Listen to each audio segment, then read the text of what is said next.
大家好，我是唐浩，今天都好吗？首先，我们再跟大家说最后一次哦，我们在每一集节目推出之后啊，就会在节目底下发出一个置顶留言，那里面会放上一组免翻墙链接，也就是呢，在中国境内不用翻墙就可以看到我们的节目视频和音频，而且还可以下载。那大家可以用这些链接呢，向中国的朋友啊分享我们的节目。那另外呢，我们最近也有几部视频完成了英文字幕，那欢迎大家可以到我们的频道里找播放清单，也就是 playlist， 就可以看到一个英文的播放清单。那只要点击进去，就会自动播放所有有英文字幕的节目了。那今天呢，我们要跟大家聊的话题啊，要聚焦在一个重点，就是中共要对这次疫情蔓延全球啊，担负起最大的责任。我们要提出许多证据来揭露中共掩盖疫情的真相。其实啊，过去这几期节目呢，我们一直跟大家聊到说，中共发动了前所未见的宣传战和外交战，对欧美国家进行病毒甩锅以及口罩外交。那也就是说，有纵火者啊，一边把打火机和汽油桶呢甩给了别人，那一边呢高调的说自己是救火者。那这场高规格的外宣超限战啊，相当的罕见，也让海外专家提醒到，中共正在通过外宣来篡改历史，要把病毒去中国化、去中共化。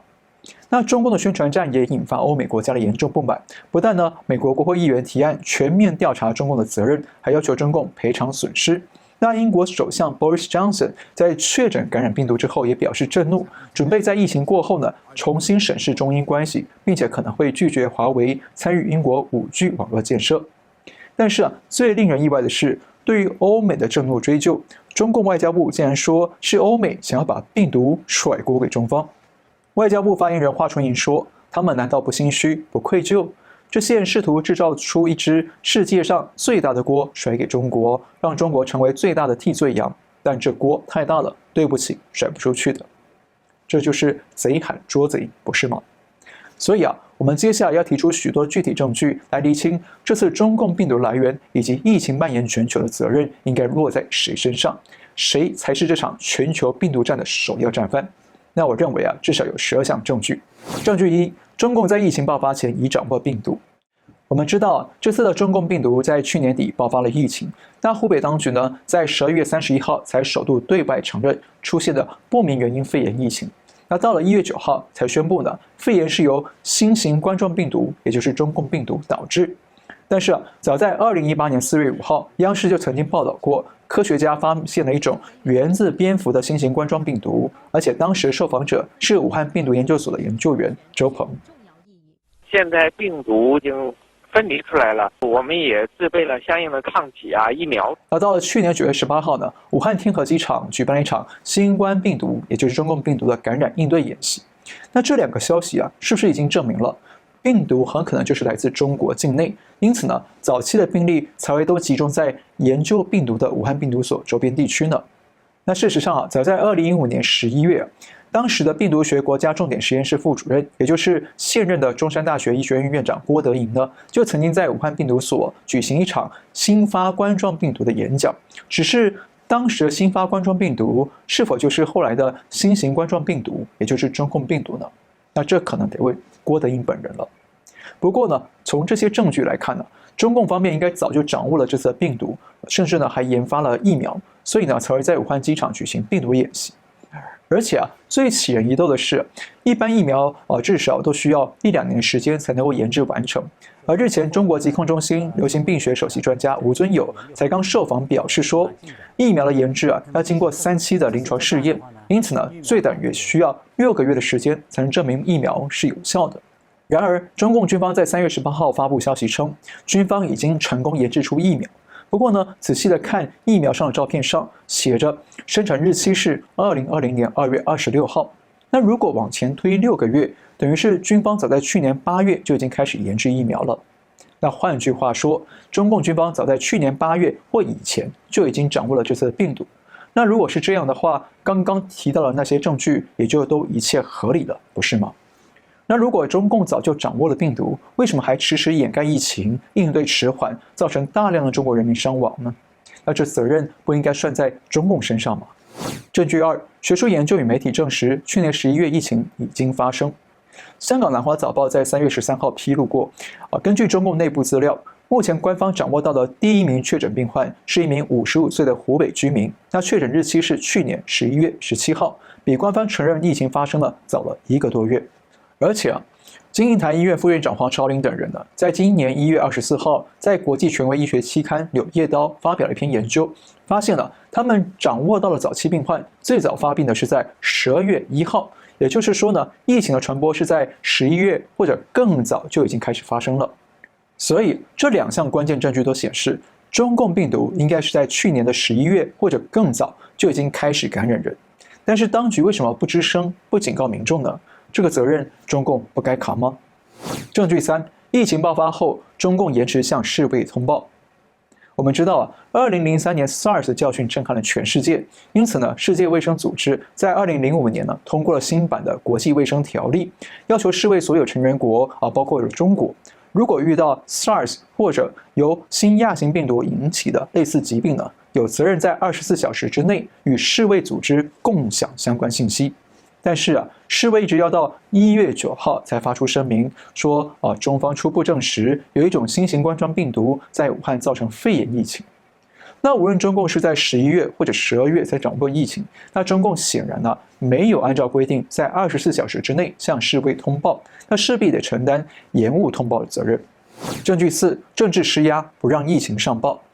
中国的财新网在2月27号刊登一篇调查报道，那披露呢，最早接受武汉医院委托进行病毒基因测序的公司，被湖北卫健委官员通知说，不得再检测样本，并且呢要销毁所有样本。那显示湖北当局在疫情初期呢就已经有意掩盖了。而武汉市中心医院急诊科主任艾芬呢，是吹哨者李文亮的同事。他日前受访的时候也透露，在疫情发生初期，他曾经向医院的高层上报疫情，但是呢，却被医院的纪委警告说他在造谣。而医院高层呢，也要求所有人不得对外透露疫情。那显示上至中共官方，下到地方医院，都在设法掩盖疫情，营造自己的好成绩。那即便到了现在，武汉宣称疫情清零了，即将在4月8号解除封城，但是呢，还是有武汉医护人员披露说，市委书记王忠林下令不能再有确诊病例，否则再有一例就追责，从而让武汉零新增。那根据武汉民众流出的对话记录，也可以发现尽管同济医院在日前1天之内新增了确诊100多例，但是当地区长为了保住官位坚持不让疫情上报。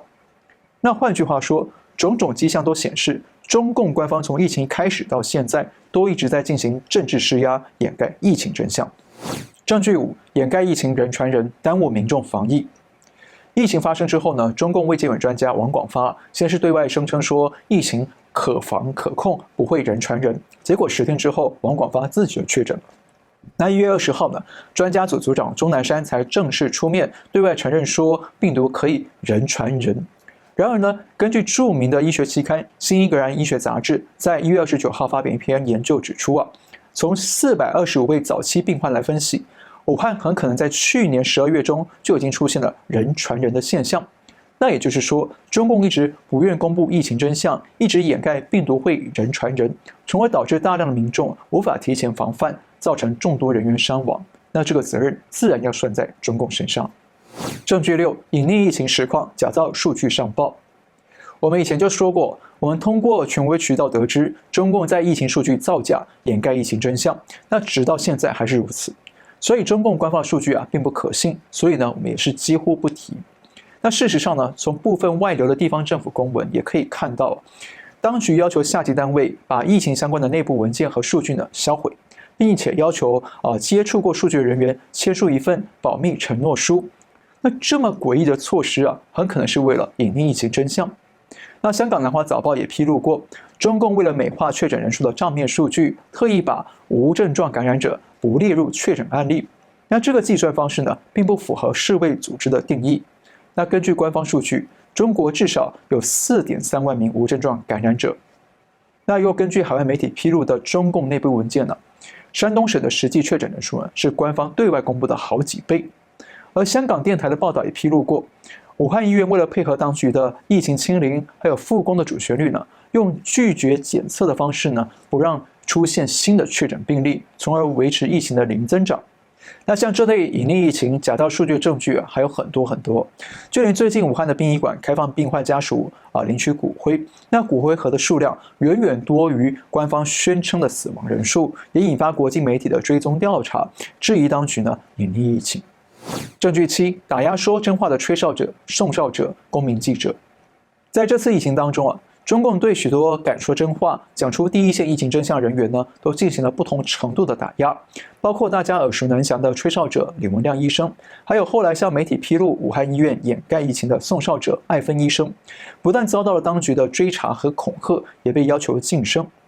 还有前往武汉第一线拍摄疫情真相的公民记者，像李泽华、方斌以及陈秋实等人后来都遭到当局抓捕，目前依然下落不明。证据8：打压说真话媒体，封锁疫情真相。在这次疫情当中敢说真话的媒体屈指可数，而且都成为了中共打压的对象。包括财经杂志的统计数字之外的人，他们死于普通肺炎，还有财新网的新冠病毒基因测序溯源，警报是何时拉响的等等报道。那这些报道都因为披露了医院第一线如何掩盖疫情，以及医院拒绝让病患住院来进行检测，以减少确诊案例等等内幕遭到当局的屏蔽和删除。那中共宣传部还下令不准记者采访疫情真相，比如医院床位不够社区出现疑似病例等等，只能报道政府如何调配物资以及如何防范疫情等等正面的消息。当然还有包括像我们频道等等这些敢说真话、讲真相的海外媒体和自媒体也都遭到中共的屏蔽和封锁。证据9：操控媒体宣传，营造抗疫胜利假象。中共的舆论维稳不只是体现在对真相信息的封锁，那中共领导人也多次强调过，要加强宣传教育与舆论引导，要宣传抗疫一线感人事迹，是中共党内抗疫的重点工作。因此中共不但派出300多名记者前往湖北与武汉第一线进行采访宣传，还动用党媒的力量进行大规模的所谓正能量宣传，甚至还多次安排造假的摆拍传递各式各样的好消息。也因此造成了大批的海外华人和留学生相继回到中国去躲避外国的疫情。那简单的说中共封锁一切不利当局维稳的真相信息，来营造抗疫胜利一片大好的假象，想要借此快速的推动复工复产宣传党领导有方。那这种偏差造假的舆论场势必会导致全国人民误判疫情。那一旦疫情再次爆发中共肯定难辞其咎。证据10：中共操控世界卫生组织，误导各国防疫。世界卫生组织总干事谭德赛在这次疫情当中帮了中共最多，那却也害了全球各国误判疫情，应对迟缓，导致损失惨重。那谭德赛一开始宣称说他对中共防疫能力充满信心，接着强调各国没有必要过度反应，没必要对中国实施旅游与贸易限制，然后又坚持说疫情受控不构成大流行。那等到被迫宣布疫情成为全球大流行之后，他又宣称问题不是在中共，是有国家轻视疫情导致了全球大流行。那谭德赛的表现如果说他是中共海外卫生部长那是一点都不为过。那虽然我们还不清楚谭德赛和中共之间有什么直接的利益往来，只知道说中共对谭德赛的母国埃塞俄比亚，也就是伊索比亚提供了大量的金钱援助。但是中共在国内疫情紧张之际，还高调捐出了2000万美元给世卫，让谭德赛高兴不已，再次对中共感恩戴德。那日前中共领导人还回信给谭德赛，公开赞扬他在疫情里的表现，强调中共将继续坚定支持他。那从这些线索来看我们不难看出中共对世卫以及谭德赛具有一定的支配力。那这次全球许多国家就是因为世卫的错误资讯而误判疫情，那中共绝对得扛一份主要责任。证据11：动用外交与外宣把病毒甩锅外国。那大家都知道，中共这次甩锅病毒的对象一开始锁定的是美国。那中共现在2月27号派出国家卫健委高级专家组组长钟南山出来说，疫情首先出现在中国，但不一定是发源在中国。但是钟南山没有提出任何的证据。那接着中共外交部发言人赵战狼赵立坚在推特上公开校正美国，用中英文写着说，可能是美军把疫情带到了武汉。那赵立坚的说法引发美国政坛震怒，从白宫到国会都纷纷展开反击。那中共发现苗头不对了，又开始想把疫情推给意大利。那意大利专家接受美国媒体访问的时候，中共党媒呢刻意将人家的发言断章取义，宣称呢意大利疫情是在去年11月到12月之间爆发，比中国疫情要早，那也就是暗示病毒是源自意大利。那党媒的报道呢引发专家不满了，专家也出面公开指称说，中共病毒无可置疑的是来自武汉，而且可能在去年10月以前就已经爆发疫情。因为去年10月，意大利曾经派出200人到武汉参加世界军人运动会，不排除当时有人感染了病毒带回到意大利去。那中共又发现苗头不对了，可能会穿帮，接着又想把疫情的源头呢嫁祸到德国身上，说意大利的病毒呢可能是来自德国。那中共央视这2天呢又再次针对美国专家的采访呢进行捏造篡改，宣称呢美国科学家说武汉绝对不是病毒源头。但是其实专家本人说的是武汉的华南海鲜市场绝对不是病毒源头。好，我们看到中共的外交与宣传体系呢，不遗余力的想把病毒甩到国外去。那为什么要这么做呢？如果病毒源头不是来自中国，疫情责任跟中方无关，那中共有必要这么急着切割转嫁吗？那是不是反过来说明了中共自己做贼心虚，才急忙撇清呢？证据12，全球病毒皆可溯源到中国。那根据知名的流行病学网站 NextTrain 的统计分析目前为止呢，在全球各地出现的病毒，它们的基因序列都可以追溯到中国。所以在这张树状图上可以看到右边呢是目前各国采集到的各种病毒基因序列，有2400多个样本，而这些病毒的起源都可以向左边追回到中国境内。那我们要说明一下NextTrain 的数据资料呢，是来自全球共享流感数据倡议组织，也就是 GSAID。那这个组织呢，在2008年在德国成立，由70多位科学家联合成立。那其中包括了7名诺贝尔奖得主，是相当权威的国际组织。